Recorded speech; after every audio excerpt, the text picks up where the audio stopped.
Muchas gracias a Elena y a Bea por habernos invitado. Desde luego es un honor estar aquí con todos vosotros. Nos habéis propuesto hacer una cosa que para nosotros resulta extremadamente difícil, que es hablar de nosotros. Nosotros sí habíamos montado una plataforma como es Caniche, que es una plataforma que no solamente es editorial, sino también que se centra o trata de llevar a cabo algunas propuestas, digamos, un poco fuera del espacio habitual o, digamos, alternativas de exhibición fuera de los formatos tradicionales, era precisamente para no estar nosotros ocupando ningún lugar, sino que creo que tenemos la suerte de haber sido capaces de encontrar un lugar en el arte dando lugar a otros, que para nosotros era lo más importante, con lo cual se nos plantea aquí la dificultad de tener que hablar de nosotros. Hay un libro que a Pachi y a mí hemos comentado muchísimas veces, que nos influyó notablemente, pese a que ni siquiera lo hemos visto nunca, que es un libro de Albert and George que se llama Being with Art is All We Ask. Ellos explicaban en algunas entrevistas, porque esto es un libro de artistas de cuando eran extremadamente jóvenes, ellos explicaban que ellos no tenían ni idea qué querían hacer, que no sabían si querían ser artistas en realidad, si querían ser comisarios, que probablemente en ese momento ni sabían qué significaba ser comisarios, pero que había algo dentro del mundo del arte que les interpelaba y que querían estar alrededor, que querían estar mezclados con todo eso. Y ese libro de Being with Art is All We Ask, nosotros siempre nos hemos sentido bastante identificados con ese planteamiento. Nosotros somos una editorial que en realidad está un poco a medio camino entre Madrid y el País Vasco, que realmente y formalmente está domiciliada en el País Vasco y que nos sentimos bastante cercanos o queremos estar cercanos a ese contexto. La razón tiene que ver pues, con determinadas formas que nos han ido alimentando a nosotros dos, pero también tiene que ver con que creemos que en el contexto vasco de las últimas décadas sí que se han producido un acercamiento, un cuestionamiento, un planteamiento de determinadas cuestiones acerca de la contemporaneidad que realmente nos parecen bastante pertinentes, la manera en la que se han llevado a cabo. Y por eso nos parecía como una manera positiva de estar en torno a eso o de comenzar a dialogar con eso sin perjuicio de dialogar con otros contextos, ¿no? Pongo como ejemplo dos momentos que para mí fueron importantes. Podría citar otros, pero sí que tienen que ver con artistas vascos y que para mí en concreto fueron importantes como para abrir la cabeza, que fueron dos exposiciones o dos intervenciones, no sé si llamarlas exposiciones, dos intervenciones que a principios de los 2000 para mí fueron bastante relevantes, que fueron no porque sufriese ningún tipo de epifanía ni porque realmente me pareciese aquello nada, sino porque tuve la sensación al salir de ellas que dentro del arte contemporáneo todo es posible. Y eso es muy liberador y muy enriquecedor, muy fértil. Fueron una exposición que hubo en el Espacio 1 del Reina de Ana Laura Láez, pues debió ser en el año 2000 o en el 99. Yo, por supuesto, no tenía ni idea de qué significaba todo eso del arte relacional en ese momento ni nada, ¿no? Pero era extremadamente interesante o inquietante ver todo eso para una persona de provincias como era yo, ¿no? Y también una exposición en la Galería Soledad Lorenzo, a la que acabé yendo por casualidad a principios de los 2000, de John Miquel Eua, que se llama, casi nunca me acuerdo el nombre, pero se llama, lo he apuntado, Some Things Are Moving. Y ya os digo que toda esa inquietud, todo ese desconcierto, todo ese no entender prácticamente nada, es lo que motivó un poco la curiosidad de querer seguir ahí metido, ¿no? Pachi sí que ha desarrollado, bueno, antes y después de haber empezado a trabajar juntos, algunos proyectos bastante centrados en el comisariado de arquitectura, y yo he hecho otras cosas juntos por separado, seguimos haciendo cosas para otros, pero también quisimos plantear una determinada plataforma que nos sirviera para tratar de hacer las cosas como pensábamos que nos apetecía hacerlas. En ocasiones trabajar para otros, trabajar para una institución o trabajar para una plataforma determinada puede ser maravilloso si las personas que te rodean, si la propuesta es adecuada y, desde luego, hemos tenido ocasión de hacerlo de manera maravillosa, pero en otras ocasiones no sentíamos que eso fuera siempre así. Con lo cual, sí que nos llamaba la atención ese principio, Arakis lo va a entender perfectamente, del punk, de si no tienes lo que quieres, háztelo tú mismo, da igual, pero te lo puedes hacer tú mismo. Entonces, crear una plataforma, aunque fuera pequeña, para desarrollar las cosas como a nosotros nos apetecía o como considerábamos que había que hacerlas, nos pareció pertinente y, bueno, y ahí han empezado a surgir cosas un poco, han venido rodadas, ¿no? Nunca hemos tenido conciencia de ser editores por el hecho de editar libros. Pensábamos que iba a ser una cosa mucho más puntual y llevamos ya casi 30 libros editados y no tenemos la más mínima conciencia tampoco de ser comisarios por el hecho de haber hecho exposiciones o haber desarrollado algún otro tipo de actividad de carácter cultural, ¿no? Estos roles, por lo general, nos han incomodado siempre bastante y nos parece que dan lugar a una cierta asimetría cuando te relacionas con artistas, con arquitectos o con otros agentes del tejido cultural, ¿no? Pero es incuestionable que este experimento, que es Caniche, que al final es un camino de aprendizaje, pues ha sobrevivido o sigue sobreviviendo gracias fundamentalmente, creo, a dos cuestiones. En primer lugar, a la curiosidad. Creo que seguimos teniendo una curiosidad inagotable. Y, en segundo lugar, a la más completa ausencia de pretensión por llegar a ningún lugar. Creo que por eso habíamos titulado la charla El viaje a ninguna parte, porque realmente no hacemos esto como ningún tipo de estrategia para llegar a ningún lado, ¿no? En nuestro caso concurre una dinámica que creo que nunca hemos abandonado, que es no establecer una frontera muy precisa entre lo que es una publicación, lo que es una exposición o lo que es una intervención, sino que tratamos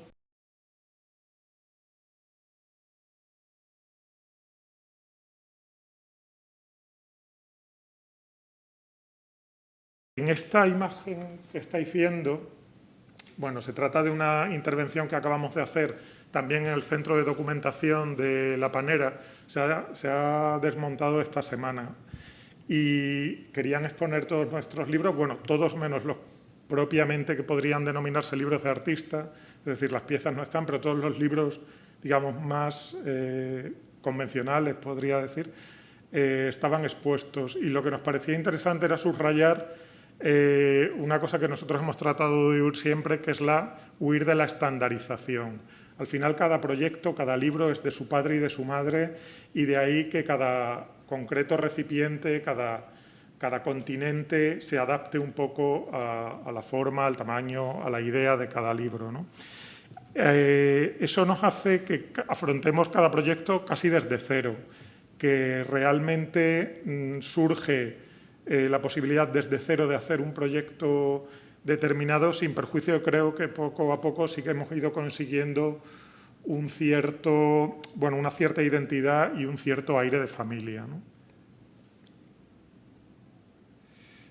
Realmente Caniche como grupo surgió no haciendo un libro, sino haciendo una exposición, que es esta de la que veis la imagen. Es una exposición que nosotros llamamos Asalto y que a partir de entonces mantenemos el nombre. Asaltamos una carbonería en Madrid. Conocíamos la obra de este artista, de Raúl Domínguez, y queríamos sacarlo del entorno habitual de la galería porque creíamos que no quedaba muy bien representada su obra allí. Y pensábamos que buscarle un sitio adecuado para esa obra era lo idóneo. Y entonces contactamos con una carbonería que estaba en funcionamiento en Madrid, le convencimos al señor para que se expusiera la obra durante un día y allí estuvimos recibiendo a gente durante ese día. Bueno, aquí veis la obra de arte que queda mezclada con la propia labor del carbonero, ¿no? Para esta exposición encargamos un texto a Jon Miquel Euba, que se convirtió en el texto de sala. Esta manera de actuar, ¿no?, de generar una exposición que genera un libro y un texto, nos dio pie ya a formar parte, a formar Caniche, que era algo que todavía no existía como tal. Entonces, bueno, este es como el que nosotros consideramos el germen de la editorial sin que realmente la editorial existiera. Uno de los primeros proyectos de lo que ya fue Caniche fue un proyecto que una arquitecta nos propuso, Paula García Macedo. Ella tenía un proyecto muy interesante que había hecho en Buenos Aires, de generar una exposición estando ella en Buenos Aires, pero pidiéndole a 2 estudios de arquitectura de España que le dijeran cómo tenía que montar esa exposición. El estudio estaba en Madrid y en Barcelona, y el libro que ella quería producir recogía todos los problemas que generaba esa distancia temporal y física entre el que mandaba la orden y el que lo ejecutaba allí. Esto se recogió en un libro que se impregnó de Gotelé. Son 100 libros que ella, bueno, aquí veis el montaje que hacía llenando de Gotelé cada uno de los ejemplares.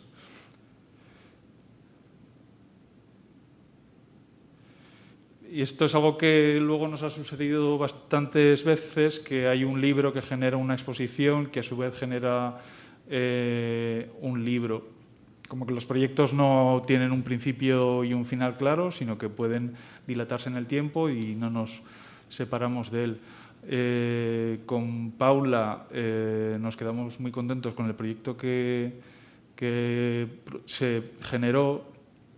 Bueno, esto es un contenido del libro. Por ejemplo, aquí veis una cúpula que se tenía que montar dentro de la galería, y ella le mandaba la orden al estudio de España y le decía, no cabe, parte de la cúpula no cabe, ¿no? Entonces, esto es el libro que se generaba. Entonces, luego nos llamaron desde una galería de arte de Madrid, un poco para que hiciéramos una exposición con nuestros libros. Nosotros todavía llevábamos poco tiempo, nos parecía que era demasiado precipitado generar una exposición con libros. Entonces, lo que se nos ocurrió es transformar uno de aquellos libros en una exposición, y lo que se hizo es llenar la galería de arte de Gotelé. Lo único que había expositivo era ese material y un pequeño documento, que es este que veis a la derecha, que era un proyecto de arquitectura que se llamaba Proyecto para recuperación de las paredes lisas de la Galería de Arte, que era un proyecto que se visó en el Colegio de Arquitectos, que recogía como proyecto arquitectónico todo aquello que debía de hacer la galería luego para recuperar las paredes lisas de la galería. Además de su memoria, pliego, planos y presupuesto, pues también había una especie de historia de España a través de este material que esconde los fallos, ¿no? Un poco relación a ese origen del libro inicial, ¿no? Que era una recopilación de los errores y de los fallos de la comunicación. Bueno, aquí veis imágenes de esa idea de la historia de España a través del Gotelé. Bueno, también hay esta idea de no despegarse de un libro, también nos sucede con autores. Otro de los primeros libros que hicimos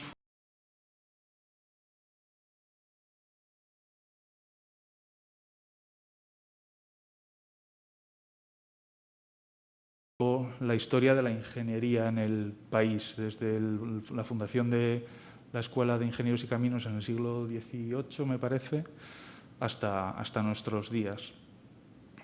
Bueno, con este diseño tan particular, tan propio de David.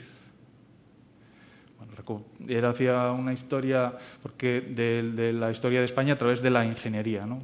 Cada época del país estaba reflejado en cómo se construía, cómo se unía con sus puentes, sus carreteras. Y el segundo libro que hemos hecho, que lo hemos hecho recientemente, también es otra visión del país, pero desde otro punto de vista. Esta vez desde el punto de vista del Escorial. El Escorial, el edificio, como símbolo de todo el...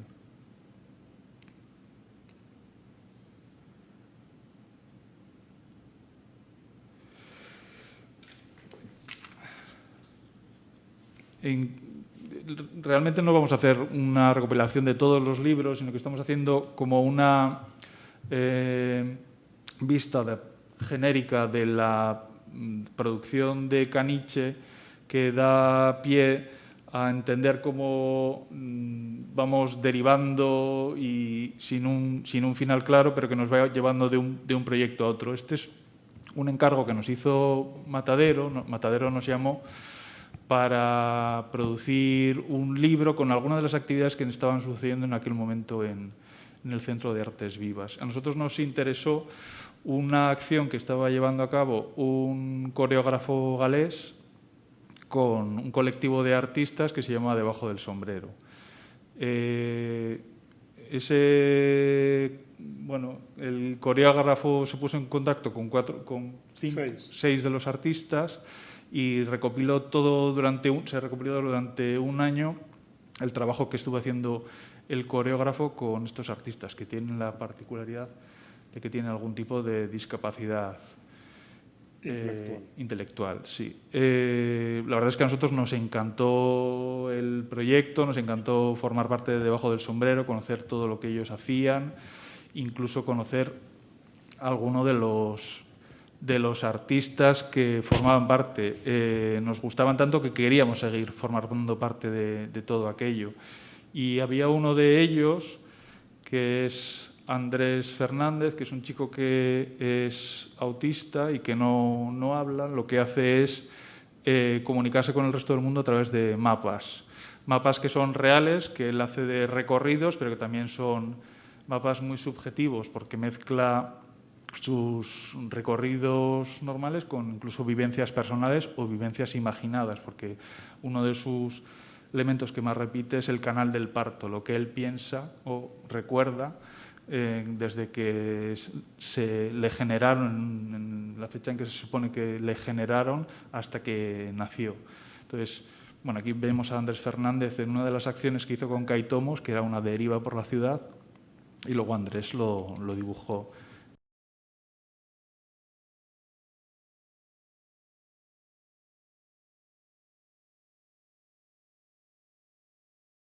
Los mapas de La verdad Andrés. es que este proyecto que hicimos con Matadero, con el Centro de Artes Vivas, para nosotros fue absolutamente transformador. Nosotros no teníamos ni idea de este colectivo que trabaja con artistas con discapacidad intelectual y estuvimos durante un año haciendo el seguimiento de los proyectos de estos 6 artistas, ¿no?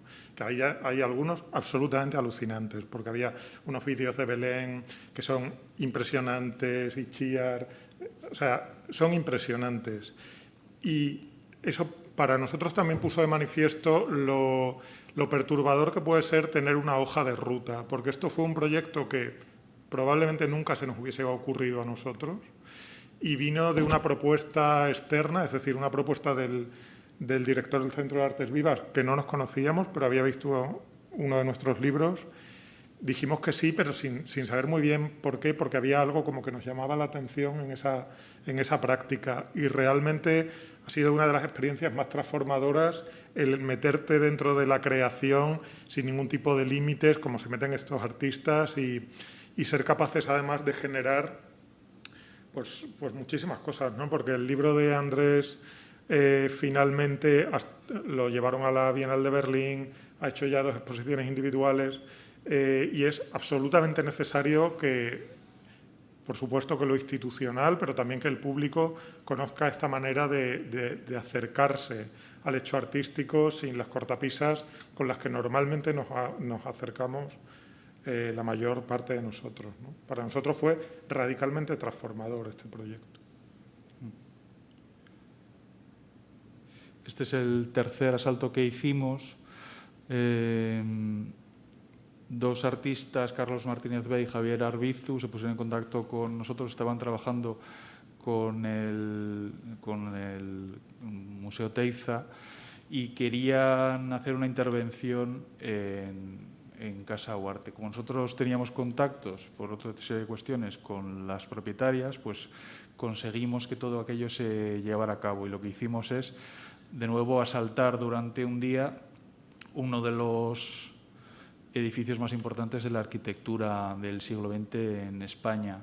Este edificio de Corrales y Molezún es una vivienda unifamiliar que está en Puerta del Hierro, pues pertenecía a la familia Huarte, familia que estaba vinculada pues con Oteiza, porque el hermano del dueño de esa casa pues es el que se conoce como el mecenas de Oteiza. Justo en esta esquina, en esta zona de allí, ahí estaba una de las piezas más significativas de Oteiza, el monumento al prisionero desconocido. Y bueno, esta casa, que lleva deshabitada más de 20 años, habla y sigue en venta y no acaba de ocuparse, hablaba mucho de ausencias, de la ausencia de personas, de ausencia de su propio uso. Es una casa, pero ya no es una casa, porque ya nadie vive en ella, y hace referencia también a la ausencia de todo aquello, ¿no? Pues eso, de la importancia del mundo del arte en aquel momento, y durante un día nosotros lo ocupamos, llenamos de piezas y se posibilitó su visita. Aquí veis algunas de las imágenes de la casa con piezas de Carlos y de Javier.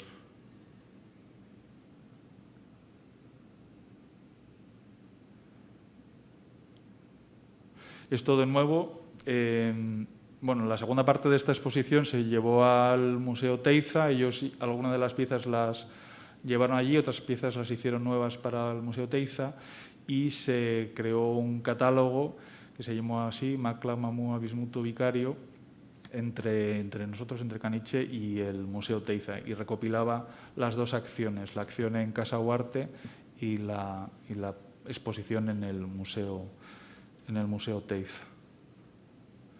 Aquí veis imágenes y, bueno, tenía una especie de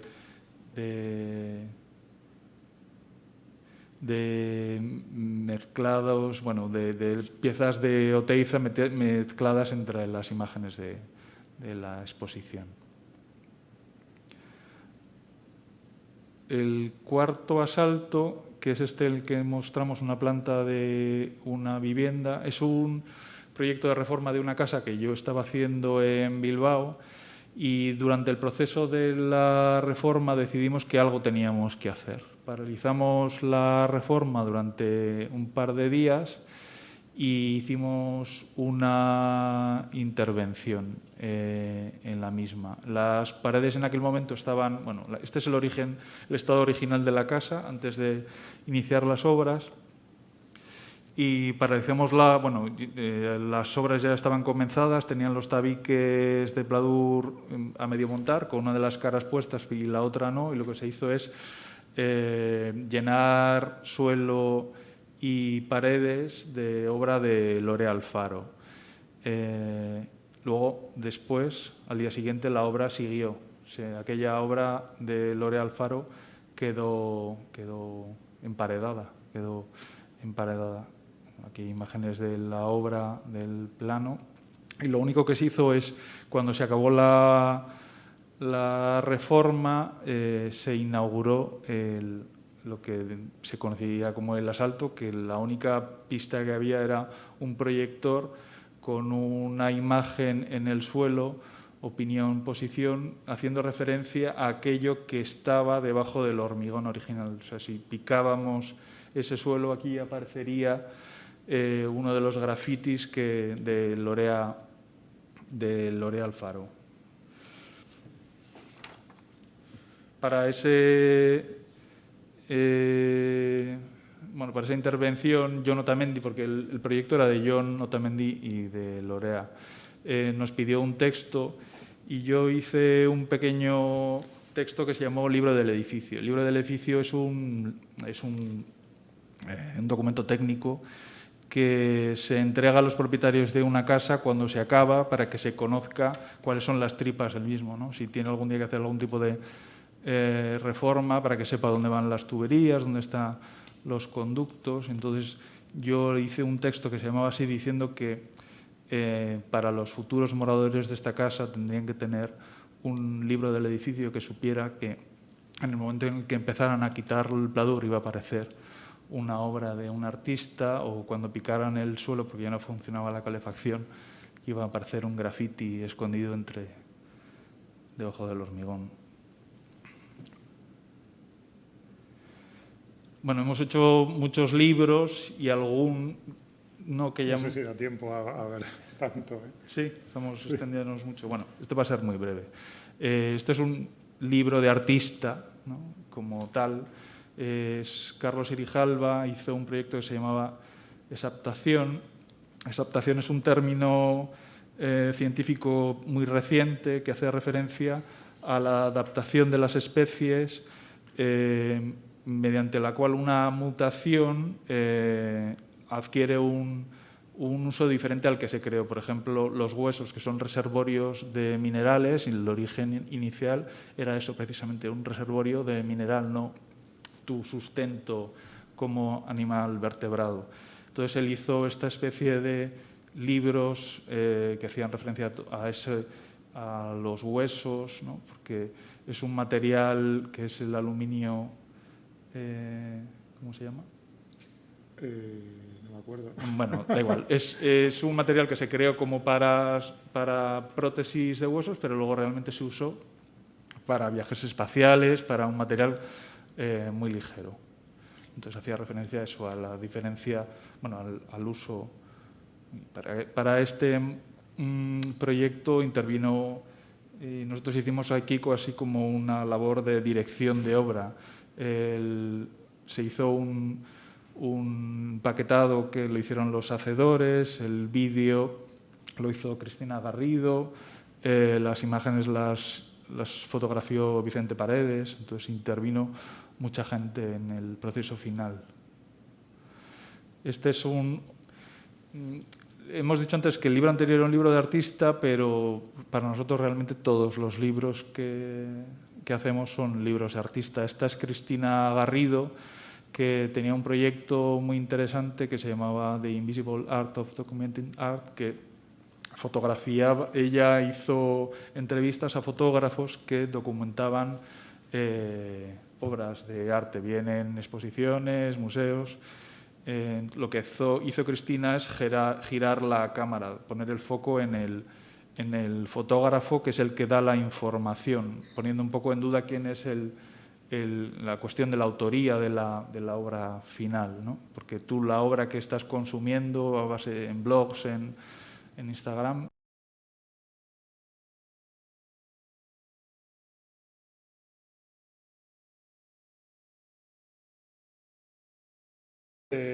Para nosotros también fue bastante importante porque nos dimos cuenta que era muy difícil bueno, en este caso para una autora joven,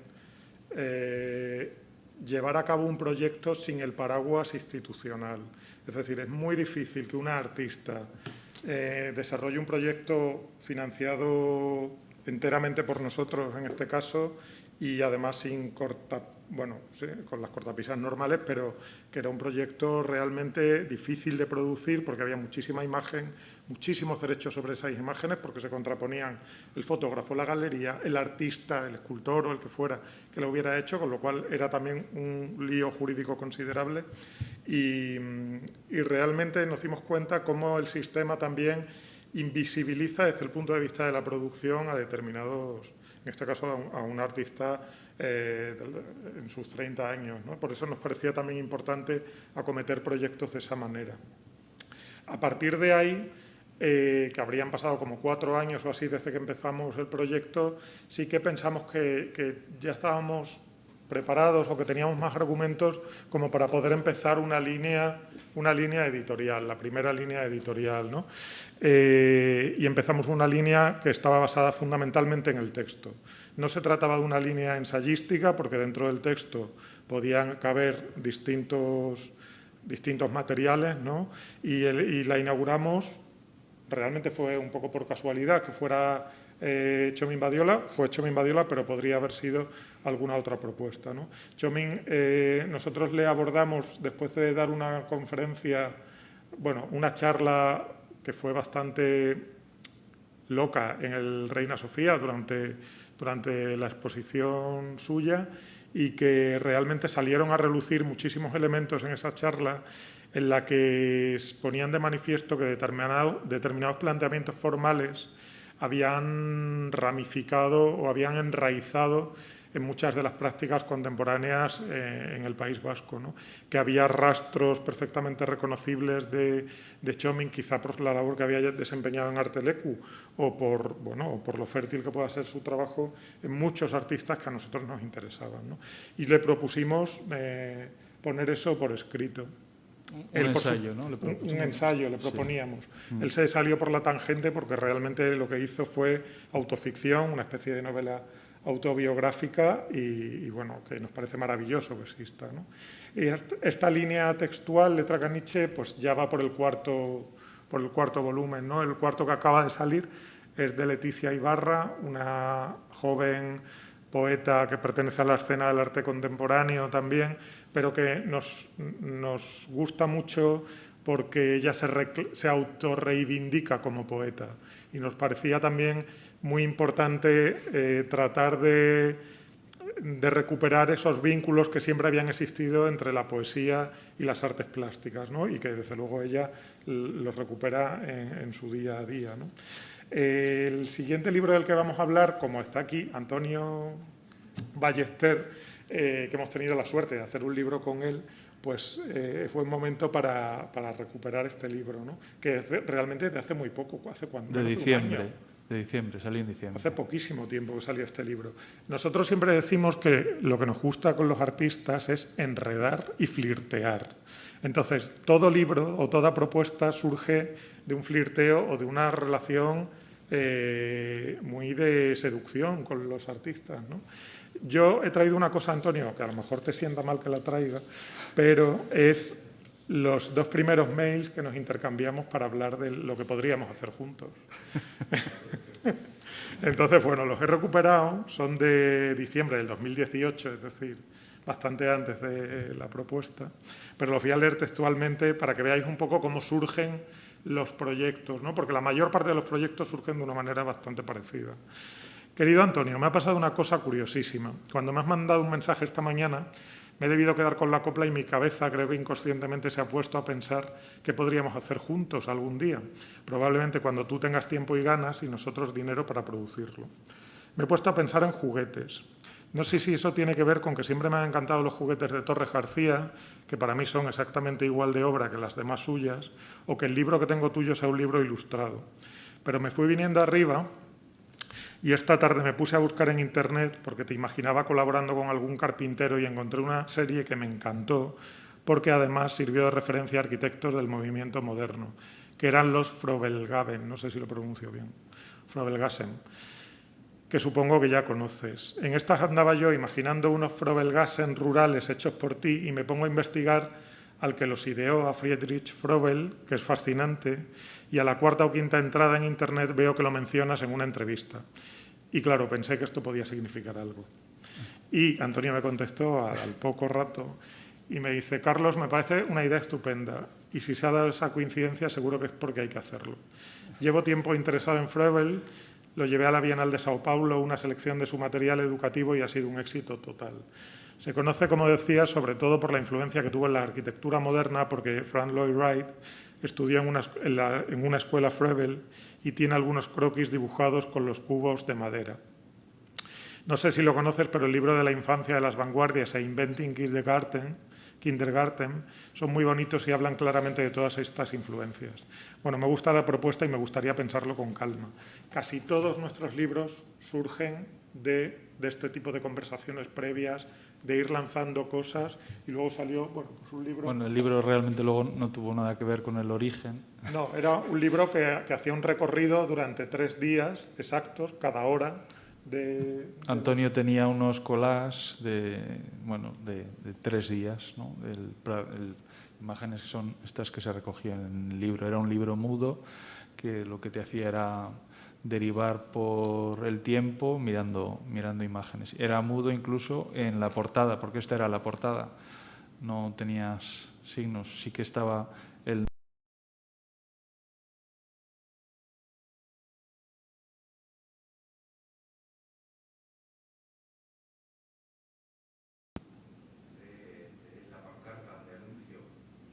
No. Ah, sí. Pues oye, fenomenal.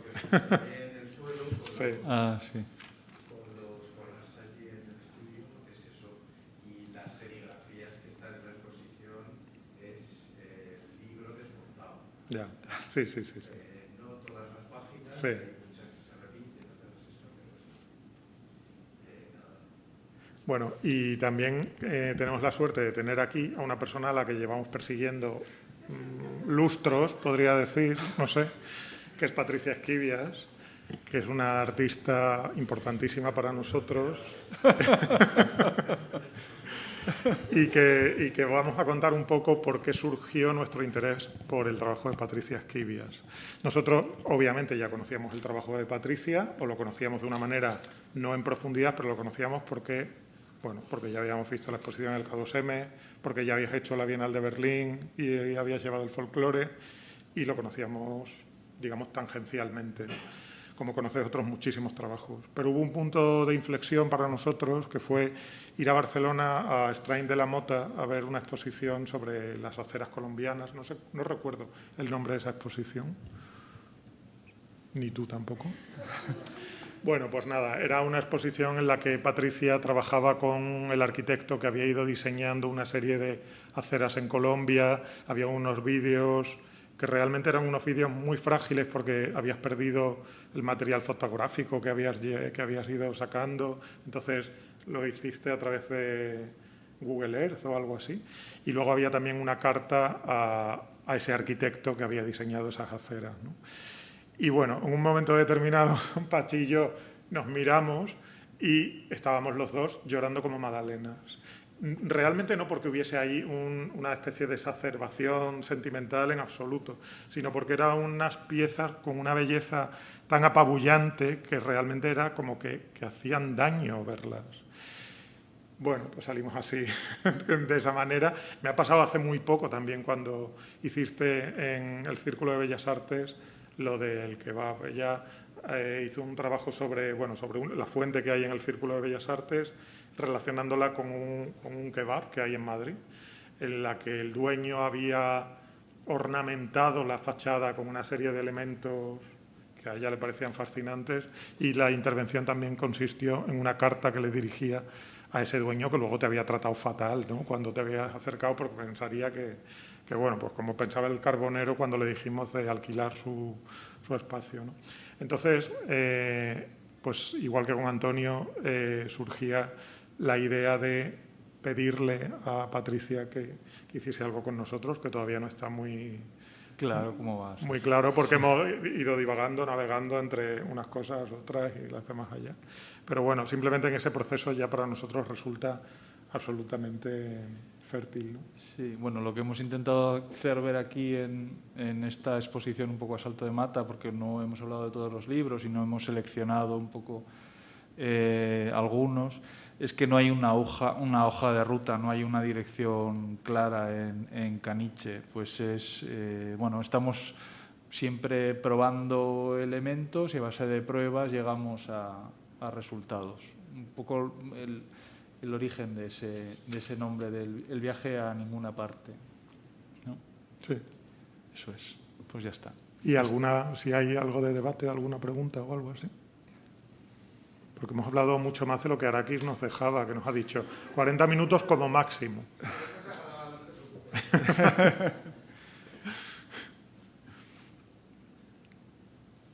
¿Qué es lo próximo?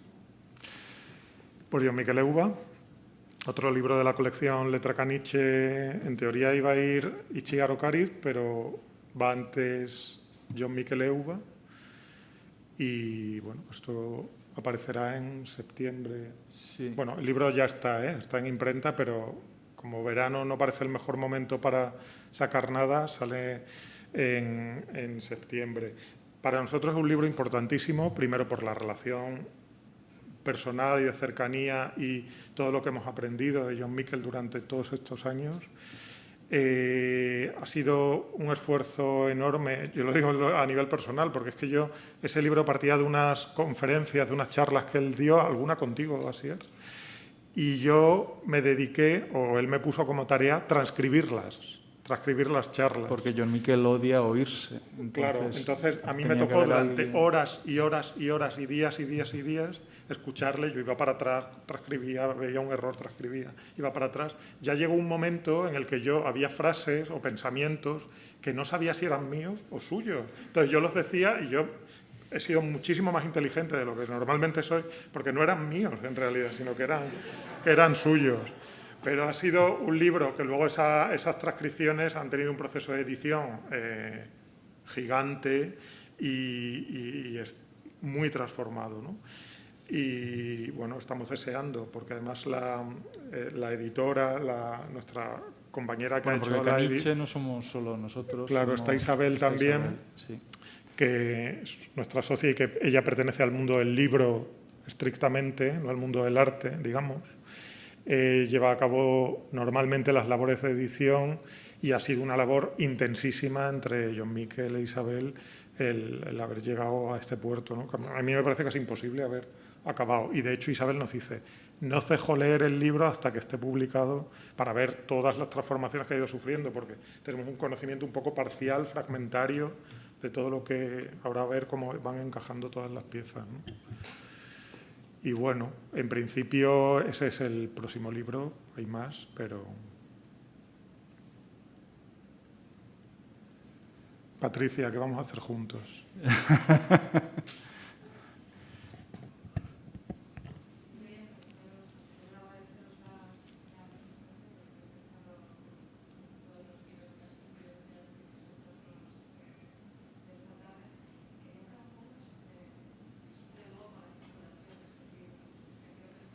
¿Con la? Circulación.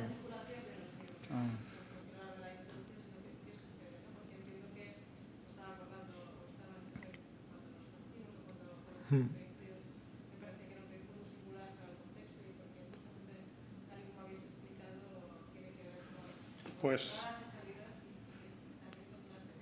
Pues eso también ha sido bonito, pero ha sido bastante agotador, porque nosotros decidimos en un primer momento hacerla nosotros.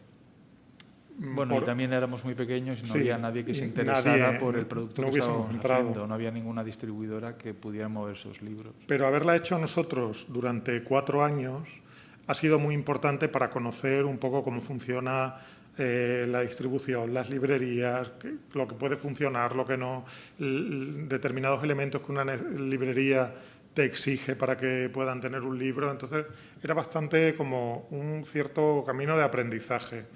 A los 4 años, con el libro de Chomin, sí que una distribuidora más o menos grande, Machado, ya nos dijo que sí. Y a partir de ahora, claro, nuestra calidad de vida ha mejorado.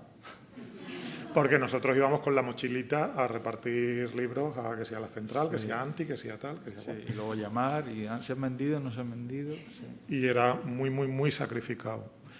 Pero ahora la distribución es bastante buena. Es una distribución exclusivamente en España. En Portugal, sobre todo, ha habido un libro de arquitectura, no hemos mencionado, Cháchara, que ha sido nuestro libro más vendido de la historia. Que ese, por ejemplo, en Portugal ha tenido una cierta distribución más o menos buena. Y en algún país de Sudamérica, en Chile, por ejemplo, se ha vendido bastante. Nunca sabes por qué en determinados puntos interesan y en otros como que es inexistente. Pero, por ejemplo, distribución internacional fallamos bastante y nos gustaría tenerla un poco más desarrollada, pero... Bueno, pero es muy difícil, lo hemos intentado y es muy difícil. Sí. Nuestros libros son siempre en castellano o bilingües y el libro bilingüe no interesa a nadie. Sí, es muy difícil ni aquí, que funcione. Ni fuera de aquí, entonces es muy difícil tener. Por ejemplo, el libro de Cristina está en bilingüe y no lo hemos tenido en alguna tienda, pero es que eran contadas. Claro, por ejemplo, el libro de Cristina es paradigmático porque es un libro que han llamado para presentarlo en la Trienale de no sé qué, en muchísimos he hecho una presentación en Holanda, pero luego... Muchísimos sitios, en el Banave, o sea, solamente para ir a presentar el libro. Pero, sin embargo, luego... Bueno, también es que luego eso es otro mundo, el mundo ventas y todo eso, la supervivencia comercial de una estructura así, siempre es un ejercicio de equilibrios entre lo que funciona, lo que no, intentar hacer la cuadratura del círculo, ¿no? ¿Qué no funciona?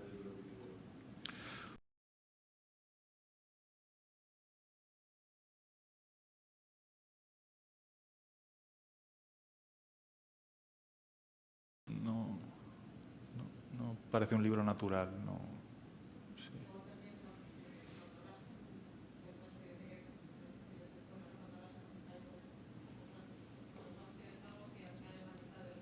Sí, Sí, sí, sí. Ya.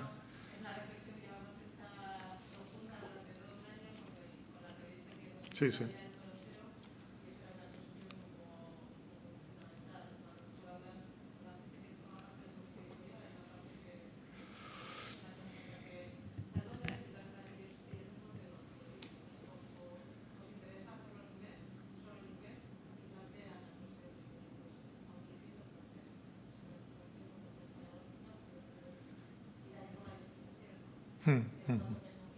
Sí. Claro. Y el almacenaje, ¿eh? Y el almacenaje. Claro. Sí.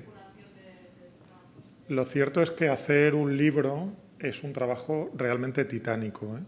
No me refiero solo a ya el trabajo que implica materialmente, como es lo que os contaba de John Miquel, sino también el esfuerzo económico que hay que acometer para llevar a cabo un libro. Nosotros hace poco, cuando hemos estado en La Panera, se inauguraba una determinada exposición de un artista con el que hemos hecho un libro, con el que habíamos hecho un libro que salía prácticamente a la vez. Bueno, pues el presupuesto de ese libro, que en principio allí parecía como una cosa menor, el presupuesto de hacer ese libro fue más del doble que el presupuesto de esa exposición. De la producción. Y de la era una exposición. institución pública y el nuestro éramos nosotros y punto. Entonces, eso es significativo, pero es absolutamente necesario que existan los libros. O sea, en un momento como el actual, en el que el predominio de lo virtual está generando la incógnita sobre cómo se va a conservar el conocimiento, la producción del pensamiento, cómo se va a conservar, para nosotros es totalmente imprescindible que los libros existan. Y creo que hacen un servicio público impagable. Creo que sí que sería necesario una mayor involucración pública. Ya no digo subvencionando siquiera, ¿eh? Nosotros todavía no hemos tenido subvenciones, sino simplemente, pues por ejemplo, llevando los libros a todas las bibliotecas públicas, que nos parece absolutamente esencial y que no se hace. Entonces, sí que de verdad que hacer un libro es una tarea. No lo digo en el sentido de la queja, ¿eh? Para nada, porque estamos aquí voluntariamente, pero es una tarea titánica.